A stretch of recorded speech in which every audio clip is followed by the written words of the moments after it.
आज हम प्रश्नावली 9.1 का क्वेश्चन नंबर 2 देखेंगे। क्वेश्चन नंबर 2 में आपको सर्व समीकरण नंबर 2 का यूज करके बीजीय व्यंजकों के गुणनफल को समझाया गया है। यहाँ हमें दो बीजीय व्यंजक दिए गए हैं, दोनों सेम है, 2a minus 1/2 into 2a minus 1/2।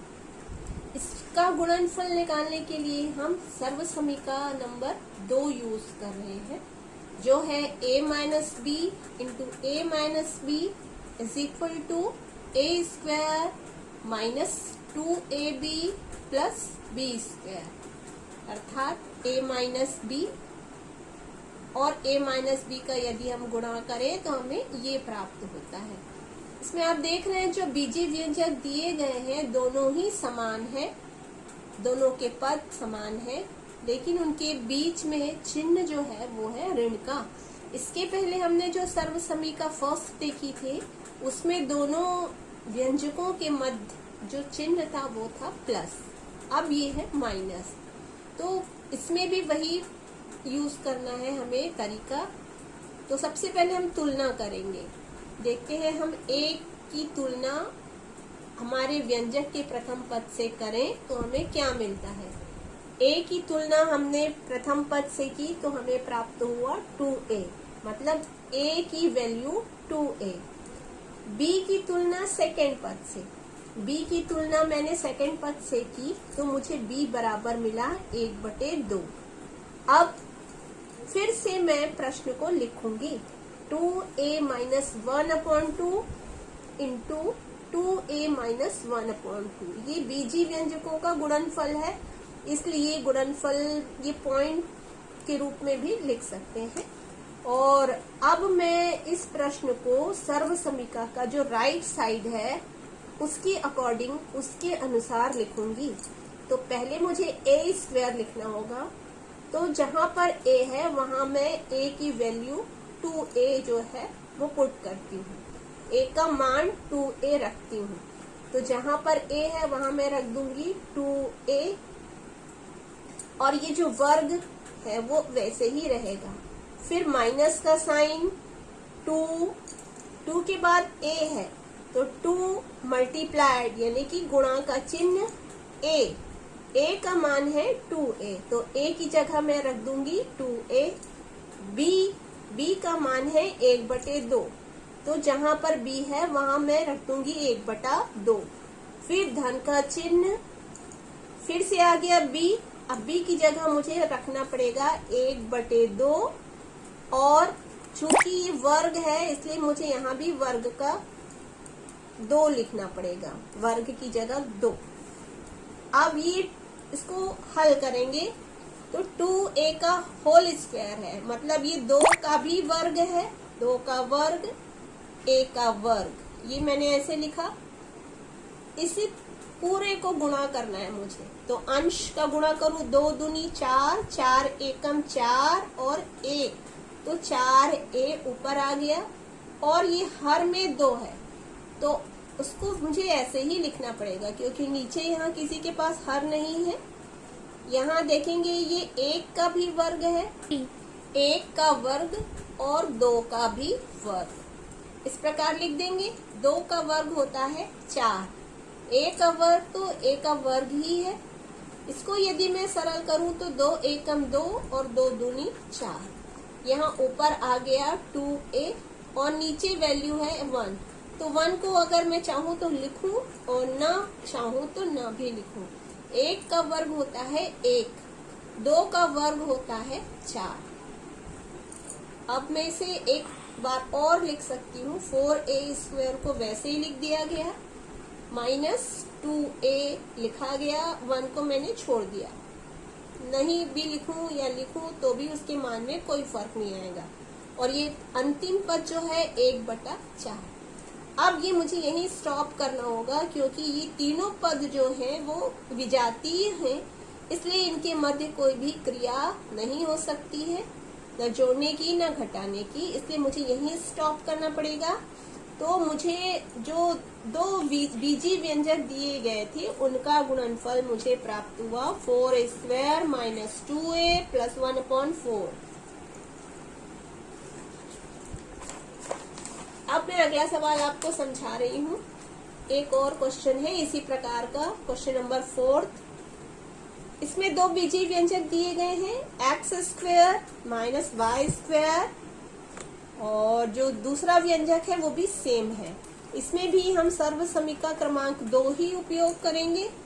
ये मैंने लिख रखा है, सर्व समीका a minus B is equal to a² minus 2ab plus b² से तुलना करने पर आप देख रहे हैं कि a की वैल्यू जो आ रही है वो है x², और b की तुलना में अगर दूसरे पद से करूं तो मुझे b बराबर y का वर्ग मिल रहा है। ये मैंने मान निकाल लिया तुलना करके। अब मैंने फिर से प्रश्न को लिख दिया।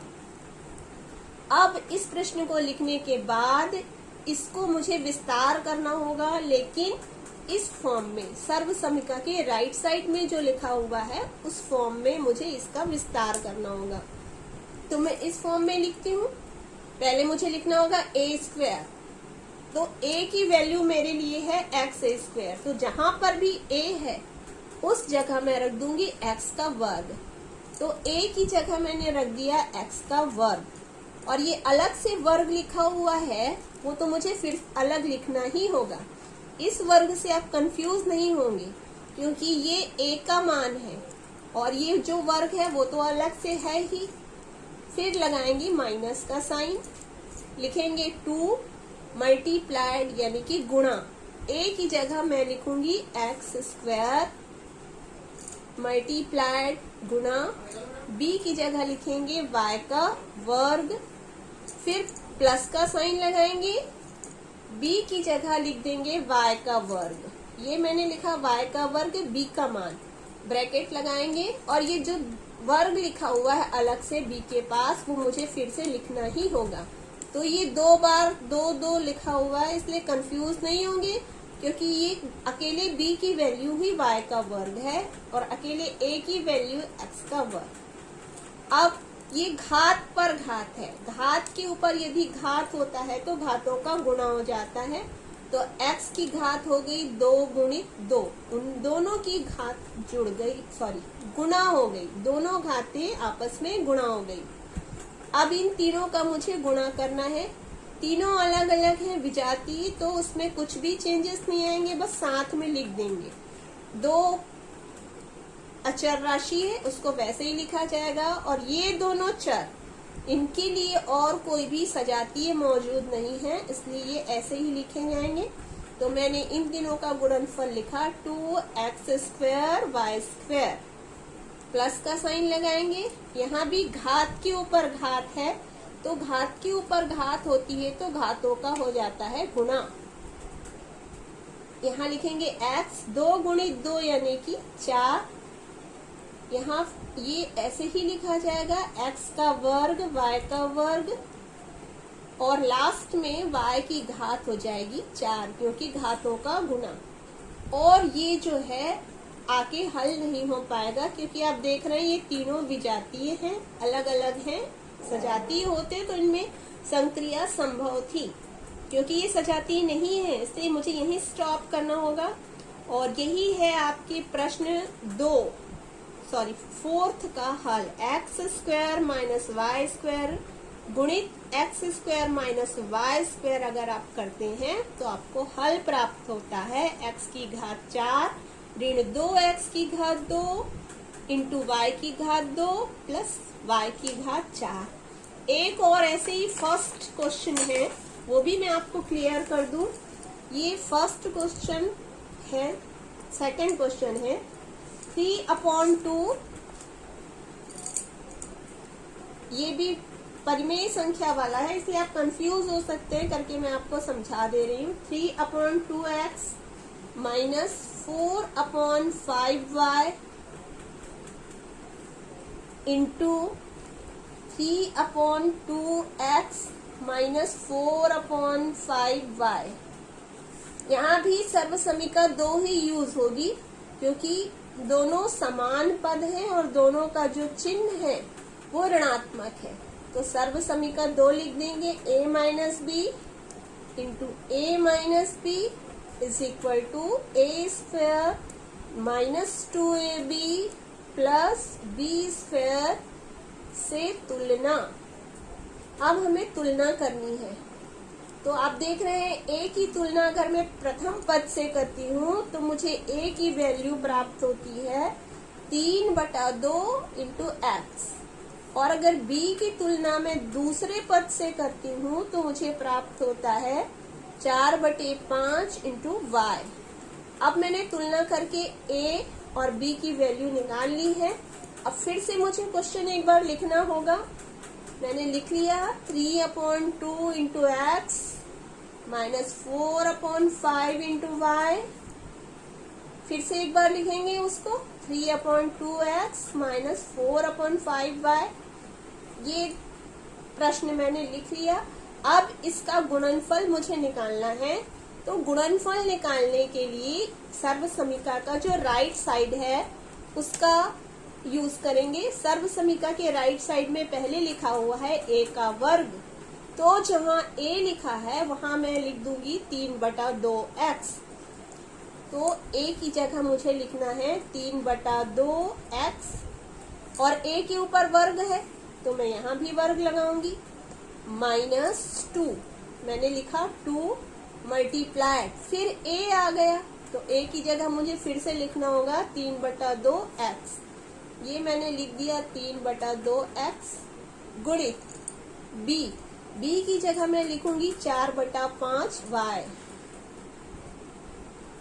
ये मैंने b की जगह 4/5y लिखा, फिर प्लस का साइन, फिर से b है तो b की वैल्यू तो आप जान ही रहे हैं 4/5y और पूरे का वर्ग, ये क्योंकि b के ऊपर वर्ग है। अब ये जो वर्ग है इन सभी के साथ बराबर बढ़ जाएगा। 3 का वर्ग अगर मैं ब्रैकेट खोलती हूँ तो x का भी वर्ग होगा और 2 का भी वर्ग होगा। अगर ब्रैकेट के बाहर वर्ग है तो ब्रैकेट के अंदर की जितनी सारी संख्याएं हैं, चाहे वो चर हो या अचर, उन सबको बराबर रूप से वर्ग लगाया जाएगा। अब यहाँ पर मुझे गुणा करना है, तो पहले अंश का गुणा कर लेते हैं। अंश में जो जो पहले अचर राशियां हैं 2, 3, 4 इनका गुणा करते हैं। 2 तिया 6 और 6 चौक 24।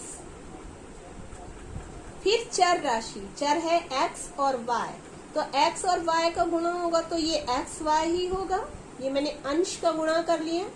बटे के नीचे हर का गुणा करेंगे। हर में यहाँ है 2 और यहाँ है 5। 2 और 5 का गुणा हुआ तो ये हो गया 10।